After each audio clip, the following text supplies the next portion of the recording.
All right. Hi, everyone. I am Andrew, aka Critical Race Theorist Mindgasms, and I'm going to continue my series on the evil critical race theorist Derrick Bell's book called Silent Covenants and talk about what he describes as the racial sacrifice that slavery is and how it harms Black people and white people. So, I'm going to go through a few specific excerpts from the book, along with a few of the specific court cases that Derrick Bell mentions. So it's interesting. He talks about something called the Southern Compromise, which I haven't heard of before, but we'll get to that. And yeah, I like to get into this because a lot of people like Jordan Peterson and James Lindsay and people of their ilk who I criticize all the time, whenever they mention critical race theory, it's pretty clear that they have no fucking clue of what they're talking about and actually either haven't read any work of critical race theorists like Jordan Peterson or totally get the meaning behind what they're saying ass backwards as James Lindsay does all the time. But anyway, let's get into this first excerpt here. Okay. I need to make that a little smaller so I can see all of it. Okay.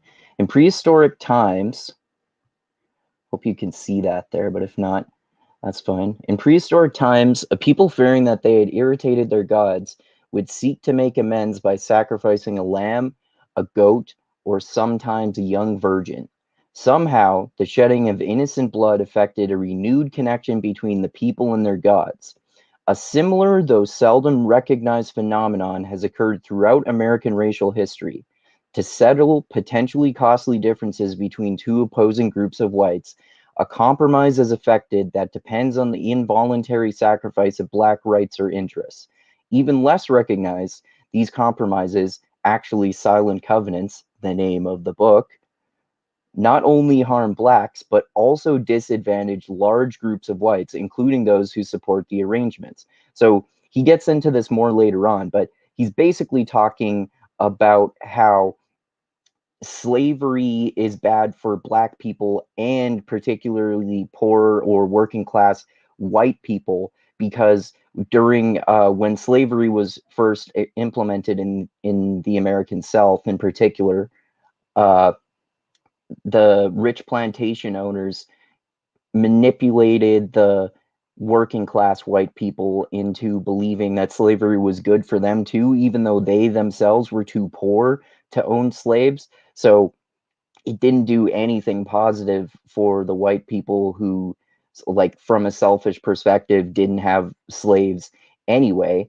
but they supported it through racial solidarity, thus participating in the evil of slavery, even though it was basically against their own interests, but only for the interests of the white plantation owners. So this is different from the way that we hear critical race theorists described, because Derek Bell is not making the point that all white people inherently bad, bro. He's saying that working class and white people were they obviously were not as harmed by slavery as Black people, but they're not as complicit in slavery as the rich plantation owners were, although they, especially for that period of history, they probably were just as racist, but they were not as morally culpable as the actual plantation and slave owners themselves, which I think is a subtle and nuanced point and an important point to point out, because it's that the message that the rich plantation owners themselves are the main villains in all of this.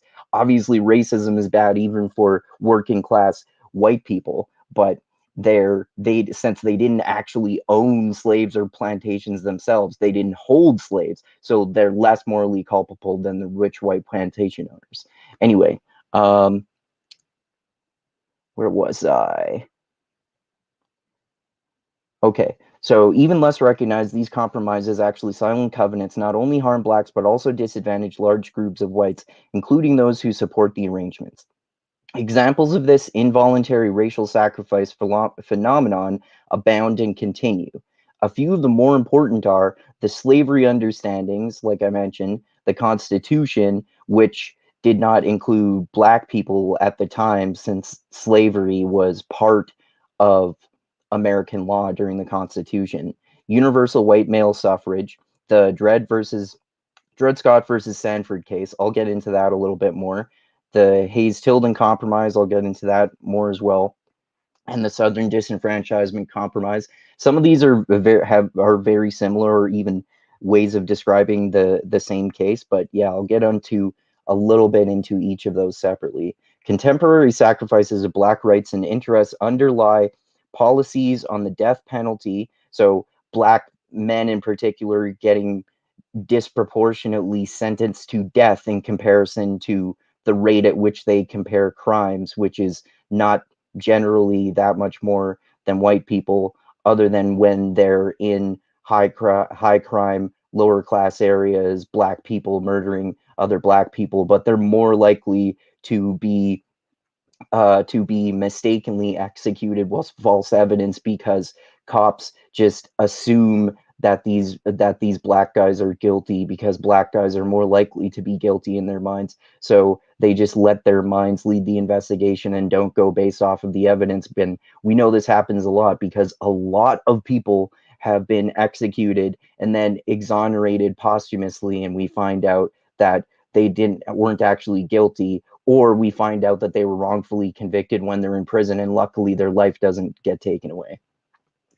Anyway, um, underlie policy, contemporary sacrifices, black rights and interests, underlie policies on the death penalty, drug penalty, sentencing rules. Similarly, of course, black people are disproportionately sentenced for drug crimes and nonviolent drug crimes in particular, even though specifically in terms of drug use, uh, white people use drugs at a roughly equal rate, if not much more so, depending on the drug that we're talking about. Yet white people get arrested much less than white people for the same crimes.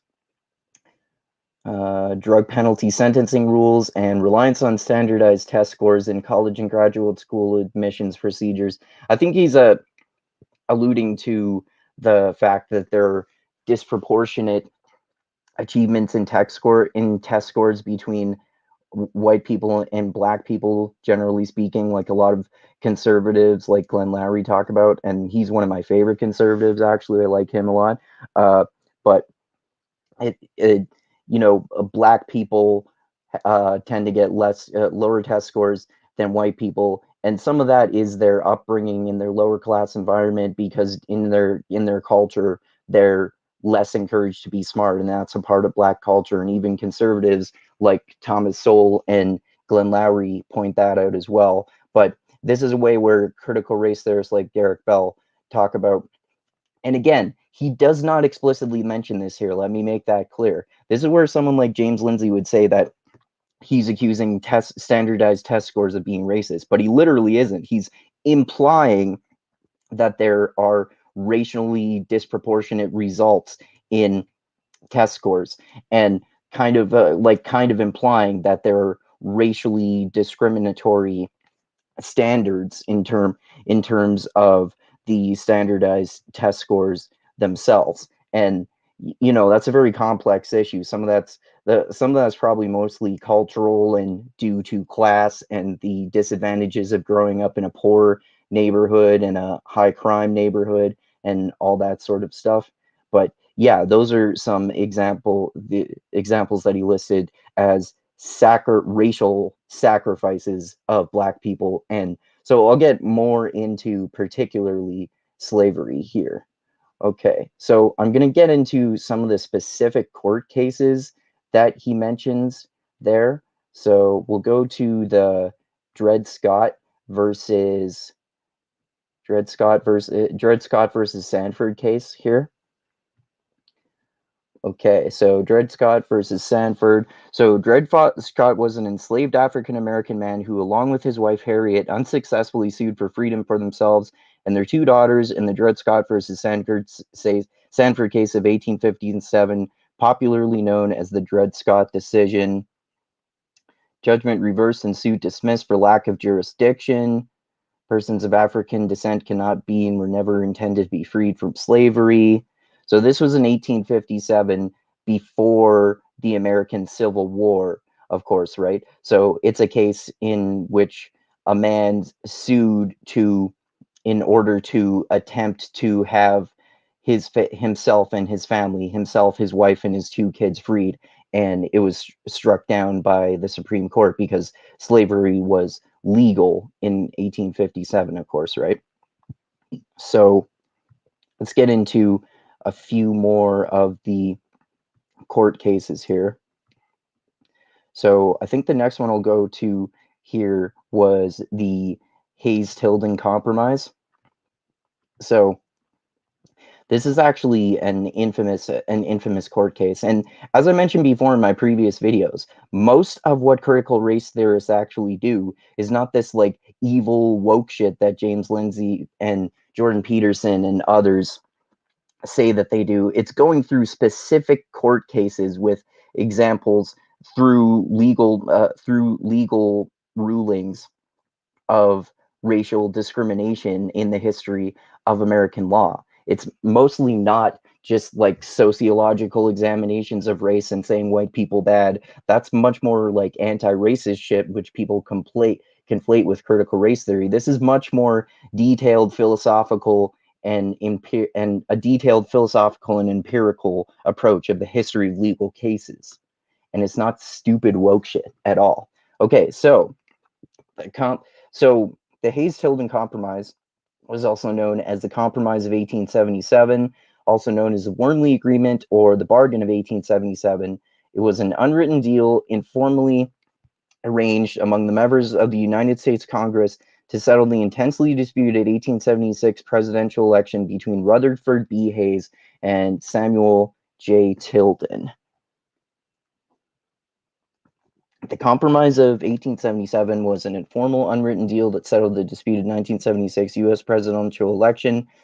Through it, Republican Rutherford B. Hayes was awarded the White House on the understanding that he would remove the federal troops from South Carolina, Florida, and Louisiana. So basically, I think it's the case that federal troops were in South Carolina, Florida, and Louisiana to protect black people from from having their newfound civil rights after the official legal end of slavery in the Civil War. But after the Civil War, particularly in southern states like South Carolina, Florida, Louisiana, and others, black people were still illegally kept as slaves. So there were troops in these states to ensure that it wasn't just open season on black people, so they would be illegally kept as slaves and tarred and feathered and hunged and all of this terrible shit that we know historically happened even after the ending of slavery. So part of what Derrick Bell and other evil critical race theorists get into is that just with the stroke of a pen, ending slavery legally doesn't mean that people are going to obey that law immediately. It took a long time for people to actually do this sort of thing, which is why Martin Luther King Jr. made a lot of progress in the 60s and Malcolm X, but in obviously different ways. So you can't just stop racism and even slavery just by changing law. You have to change the culture too. So, and you have to make sure that people actually follow the fucking laws. Okay, so that's that's a little bit of the details of the Hayes-Tilden Compromise. And then I'm going to go here to a paragraph in which Derrick Bell is talking about this in the book, specifically the Hayes-Tilden Compromise, in a little bit more detail here in Silent Covenants, and then go through the other few mentions of the details of the Hayes-Tilden Compromise, basically, and the Southern Disenfranchisement Compromise, which is actually kind of a similar name for it, but goes into more detail. Anyway, the Hayes-Tilden Compromise. Possibly the definitive example of black rights becoming the grist in the mill of white interests occurred during the hotly disputed Hayes-Tilden presidential election of 1876. In the following year, a possible second civil war, see, I didn't fucking know this, was averted by a compromise that even conservative historians now concede was a shameful moment. That's important to note. So Derrick Bell here is pointing out that even conservative historians acknowledge now that the Southern Hayes-Tilden Compromise or Southern Disenfranchisement Compromise or Southern Compromise in 1877 was a shameful moment because it basically was an unspoken agreement or silent covenant, as Derrick Bell talks about, between Democrats and Republicans, that this guy could become president on the condition that he moved federal troops uh, from these southern states in order to allow people to illegally practice slavery and torture and kill black people and tar and feather them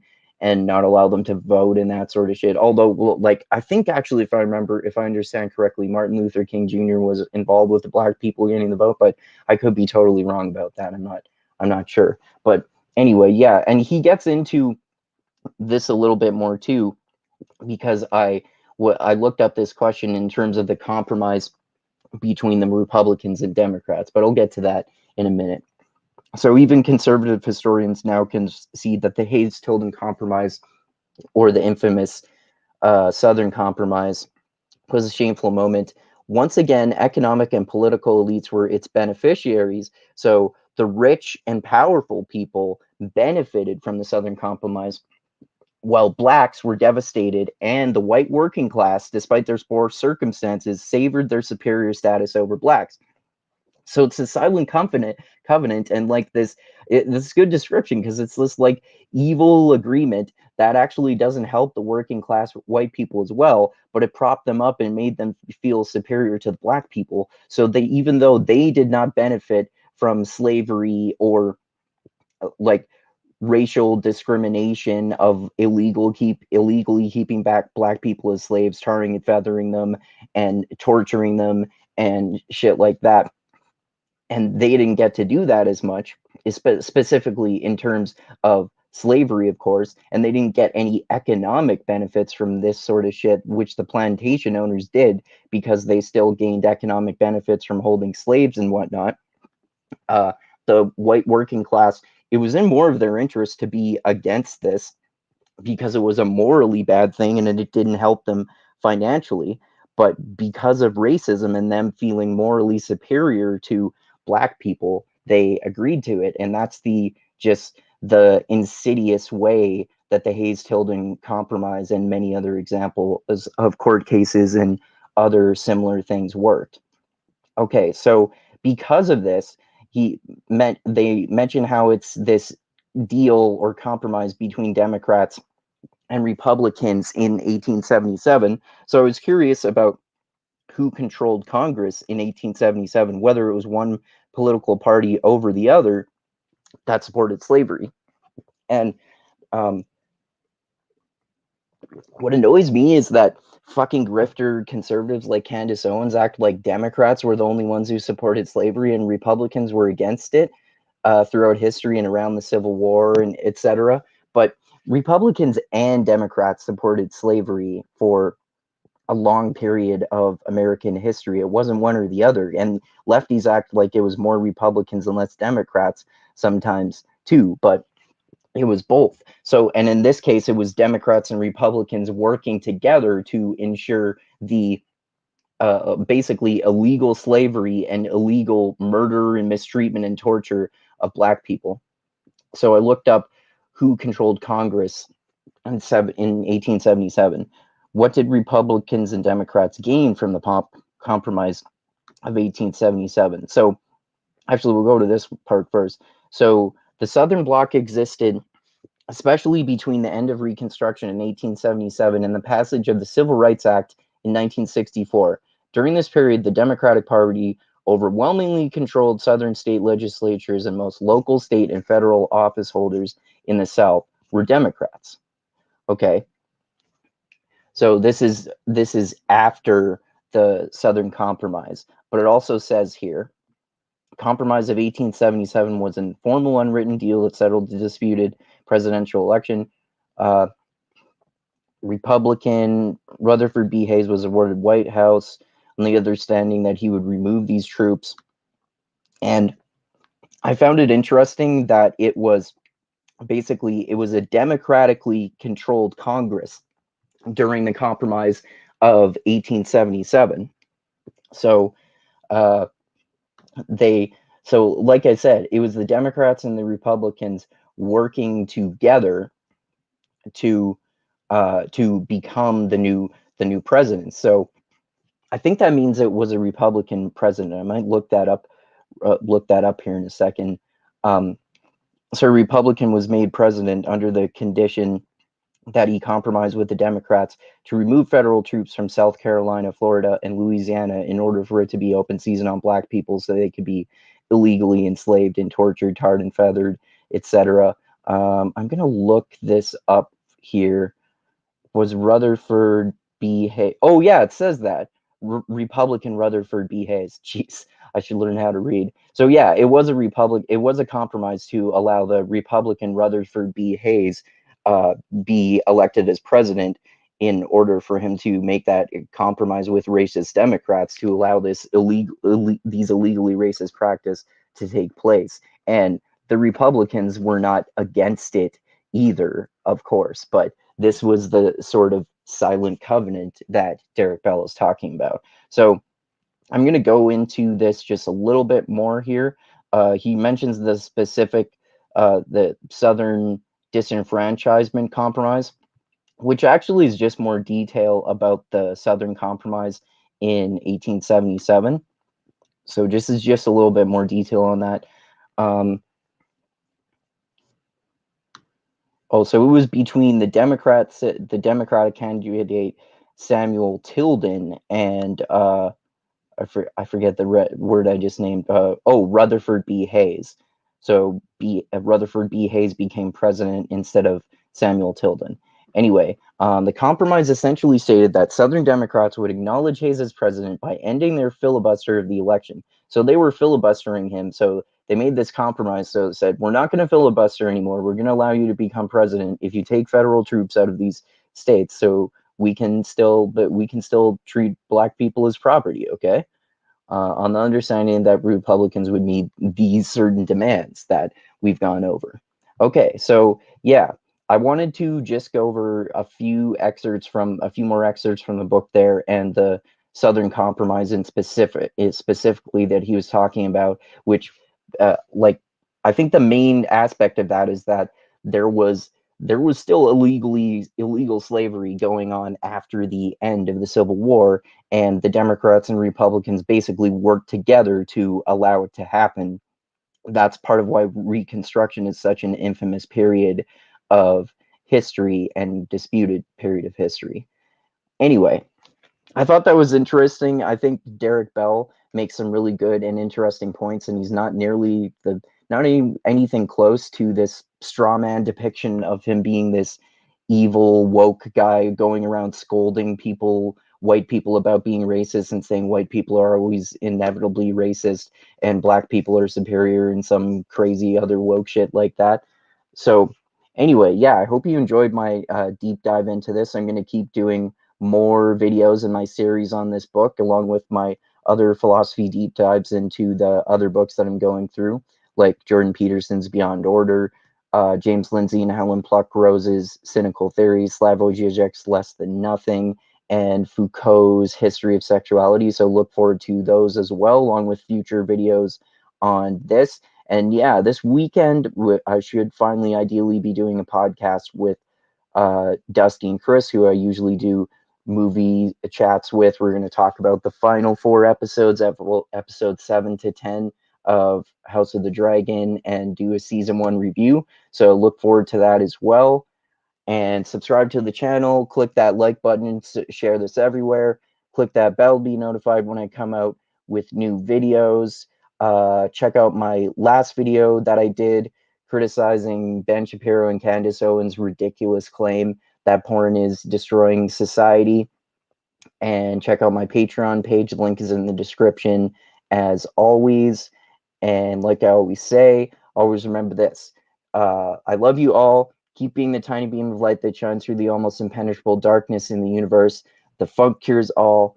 groove is in the heart, and critical race theory is not nearly the demon it's painted. And critical race theorists, this is crucial too, critical race theorists disagree with each other, and some of critical race theorists have, in my opinion, some good books and some bad books. Derrick Bell specifically, for example, I've also read his book in addition to Silent Covenants, which is his nonfiction one that I actually like.